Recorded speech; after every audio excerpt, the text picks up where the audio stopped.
الحمد لله الحمد لله الذي أرسل رسوله بالهدى ودين الحق ليظهره على الدين كله وكفى بالله شهيدا. أشهد أن لا إله إلا الله وحده لا شريك له، وأشهد أن سيدنا ونبينا محمدا عبده ورسوله. اللهم صل وسلم وبارك على سيدنا ومولانا محمد وعلى آله وأصحابه أجمعين. أما بعد، فيا أيها المسلمون رحمكم الله، أوصيكم وإياي بتقوى الله وطاعته لعلكم تفلحون. قال الله تعالى في كتابه العزيز الكريم: أعوذ بالله من الشيطان الرجيم، بسم الله الرحمن الرحيم. يا أيها الذين آمنوا اتقوا الله حق تقاته ولا تموتن إلا وأنتم مسلمون. وقال تعالى في آية أخرى: يا أيها الذين آمنوا اتقوا الله وقولوا قولا سديدا يصلح لكم أعمالكم ويغفر لكم ذنوبكم ومن يطع الله ورسوله فقد فاز فوزا عظيما. Ma'asyiral hadirin sidang jamaah Jumat yang dimuliakan Allah Subhanahu wa taala. Bersyukur kita kehadiran Allah Subhanahu wa taala dengan selalu dan senantiasa mengucapkan alhamdulillahirabbil alamin. Salawat dan salam semoga tercurahkan buat ruh junjungan alam Nabi Muhammad sallallahu alaihi wasallam. Lepaskan ucapan Allahumma salli ala Sayyidina Muhammad wa ala ali Sayyidina Muhammad. Ayyuhal mustami'un al-kiram, melalui mimbar khutbah yang mulia ini, khatib ingin mengajak kita semua, wabil khusus bagi diri pribadi khatib sendiri, mari sama-sama kita meningkatkan iman dan takwa kita kepada Allah Subhanahu wa taala. Takwa yang nantinya mampu kita jadikan bekal kita tatkala kita mengakhiri pengembaraan hidup kita di dunia yang fana ini.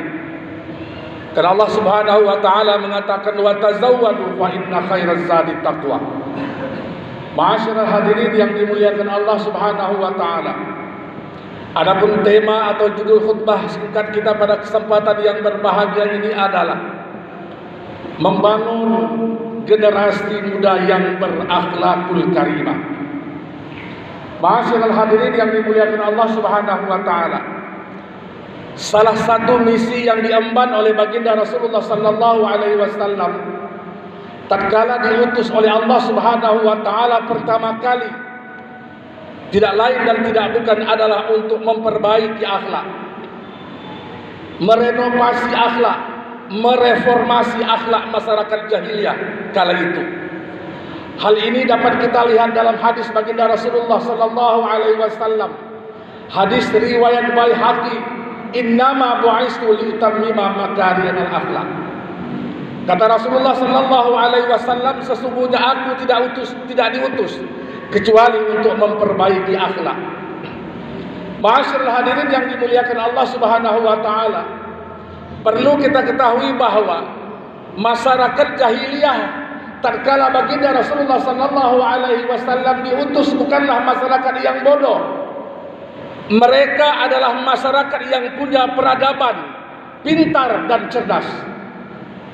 Namun masyarakat Arab jahiliyah kala itu tidak memiliki moral, tidak berakhlak, bil khusus kepada Allah Subhanahu wa taala.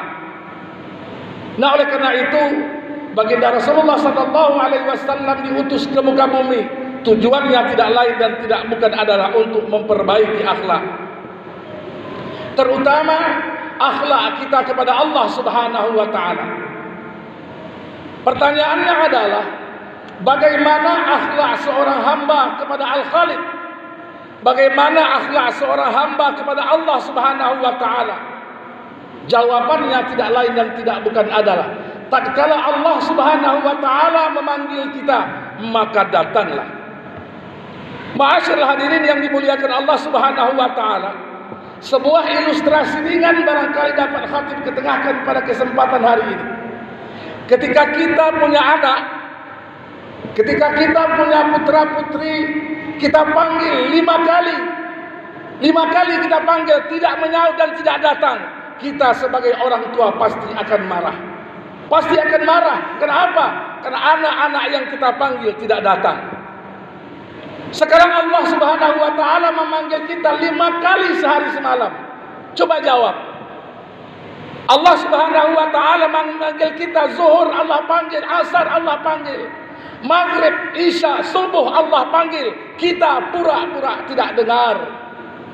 Padahal kuping kita semua mendengar Allah Subhanahu wa taala memanggil kita lewat perantaraan suara muazzin. Oleh karena itu, ma'asyiral hadirin yang mulia, yang dimuliakan Allah Subhanahu wa taala, jika kita ingin memperbaiki akhlak kita kepada Allah Subhanahu wa taala, yang pertama adalah tatkala Allah Subhanahu wa taala memanggil kita, maka datanglah. Sebelum Allah Subhanahu wa taala mengutus malaikat maut datang ke rumah kita untuk menjemput kita secara paksa. Ini yang pertama, akhlak seorang hamba kepada Rabbnya. Ma'asyiral hadirin yang dimuliakan Allah Subhanahu wa taala, yang kedua yang harus kita perhatikan adalah akhlak terhadap sesama manusia. Akhlak anak kepada orang tua, akhlak murid kepada guru. Hari ini barangkali kita orang tua mengurut dada, mengelus dada bagaimana moral anak-anak kita. Ditambah dengan dihapusnya pendidikan moral Pancasila dalam kurikulum pendidikan kita. Tatkala ada pendidikan moral saja anak-anak kita bejat moralnya, apalagi tak ada pendidikan moral itu sendiri. Coba kita lihat bagaimana seorang anak melawan ayah ibunya, bagaimana seorang siswa murid melawan gurunya. Padahal ulama tasawuf mengatakan al-adabu fauqal ilmi. Adab itu berada di atas ilmu. Ma'asyiral hadirin yang dimuliakan Allah Subhanahu wa taala, perlu kita ingat bahwa kekurangan ilmu dapat ditutupi dengan akhlak. Kekurangan ilmu dapat ditutupi dengan akhlak, tapi sebaliknya tidak berakhlak tidak mampu ditutupi dengan segudang gelar kesarjanaan. Ma'asyiral hadirin yang dimuliakan Allah Subhanahu wa taala. Oleh karena itu, pada kesempatan yang berbahagia ini, khatib ingin mengajak kita melihat faktor yang menyebabkan terjadinya kemerosotan moral di tengah-tengah generasi muda kita hari ini. Yang barangkali itu adalah anak-anak kita, yang barangkali itu adalah adik-adik kita, orang-orang yang berada di bawah tanggung jawab kita. Yang pertama yang membuat merosotnya akhlak atau moral anak-anak kita hari ini adalah pergaulan bebas. Pergaulan bebas. Oleh karena itu, sebagai orang tua, orang-orang yang dititipkan amanah oleh Allah Subhanahu wa taala harus mawas diri, melihat dengan siapa putra putri kita berteman hari ini. Kenapa? Karena pepatah orang tua-tua mengatakan berkawan dengan tukang minyak wangi akan kebagian wanginya. Berkawan dengan tekap pandai besi akan kebagian aroma besinya. Ma'asyiral hadirin yang dimuliakan Allah Subhanahu wa taala, sebuah contoh sederhana saja. Lantai Masjid Ali Imran ini terbuat dari keramik. Terbuat dari keramik. Keramiknya tidak jauh berbeda dengan keramik yang ada di kamar mandi sana. Meskipun jenisnya yang berbeda, tapi keduanya dilapisi dengan keramik. Ma'asyiral hadirin yang dimuliakan Allah Subhanahu wa taala, coba kita renungkan. Tatkala keramik ini berteman dengan masjid, tidak ada satupun manusia, orang yang berani mengotori keramik yang ada di masjid ini. Bahkan semua orang sujud di keramik ini. Kenapa? Karena keramik ini berteman dengan masjid. Coba kita bayangkan dan kita renungkan, ada enggak orang yang berani sujud di kamar mandi sana? Kenapa? Karena keramik sana berteman dengan tempat yang kotor. Oleh karena itu, adik-adikku, anak-anakku sekalian, hati-hati berteman. Islam tidak mengajarkan kita, melarang kita untuk berteman. Tapi ingatlah, jangan sampai kita terpengaruhi hal-hal yang negatif oleh teman kita sendiri. Oleh karena itu, ma'asyiral hadirin yang dimuliakan Allah Subhanahu wa taala, kepada kita orang tua, lihat apa, dengan siapa mereka berteman, apa yang ada dalam genggaman anak-anak kita hari ini. Ma'asyiral hadirin yang dimuliakan Allah, jika dulu di era-era 70-an, 80-an kita khawatir tatkala anak-anak kita, adik-adik kita keluyuran, pulang sekolah keluyuran, itu yang kita khawatirkan. Hari ini bergeser dia. Meskipun mereka pulang sekolah tidak kemana-mana, duduk di kamar, kakinya tidak keluyuran. Yang kita khawatirkan adalah jempolnya yang keluyuran. Jempolnya yang keluyuran itu jauh lebih berbahaya dari kakinya yang keluyuran. Kenapa? Tak kala jempol mereka yang keluyuran, semua dapat mereka akses, dan semua itu masuk ke rumah kita, masuk ke kamar kita. Kemaksiatan itu ada di dalam rumah kita. Oleh karena itu, ma'asyiral hadirin yang dimuliakan Allah Subhanahu wa taala, saya ingin titip pesan buat ayah-ayah semua. Yuk sama-sama kita awasi apa yang ada dalam genggaman kita. Satu pertanyaan sederhana buat adik-adik saya, buat anak-anak saya, para siswa, para siswi. Pertanyaan sederhana adalah, yang membeli handphone kalian itu adalah ayah kalian. Yang membeli handphone kalian itu adalah bunda-bunda kalian. Kenapa handphone kalian pakai password? Apa yang ingin kalian sembunyikan dari kedua orang tua kalian? Oleh karena itu, ma'asyiral hadirin yang dimuliakan Allah Subhanahu wa taala, sederhana saja. Jika kita ingin membangun moral akhlak anak-anak kita, hati-hati dengan siapa mereka berteman. Ma'asyiral hadirin yang dimuliakan Allah Subhanahu wa taala, yang kedua dan yang terakhir barangkali, keteladanan. Hari ini patut kita akui bahwa telah terjadi kemerosotan, keteladanan, dekadensi moral. Tatkala orang tua tidak lagi mampu memberikan teladan kepada anak-anaknya, guru tidak lagi mampu memberikan teladan kepada murid-muridnya.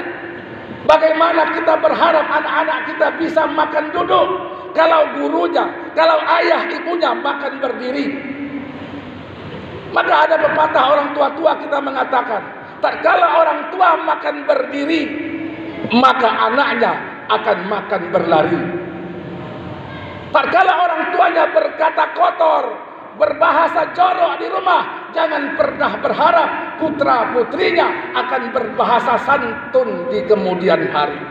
Inilah faktor yang paling sangat menentukan bagi kita orang tua untuk membentuk karakter moral anak-anak kita hari ini. Ma'asyiral hadirin yang dimuliakan Allah Subhanahu wa taala, sebuah bangsa tidak akan hancur karena ketidakadaan orang pintar. Seluruh bangsa tidak akan hancur karena di negeri ini tidak ada orang kaya.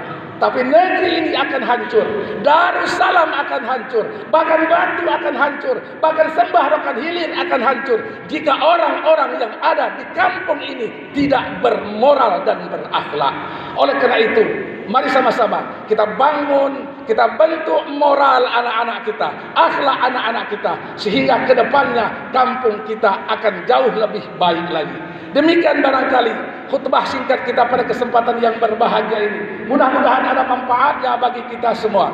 Barakallahu li wa lakum fil Qur'anil azim, wa nafa'ani wa iyyakum bima fihi minal ayati wa dzikril hakim, wa taqabbala minni wa minkum tilawatahu innahu huwal ghafurur rahim.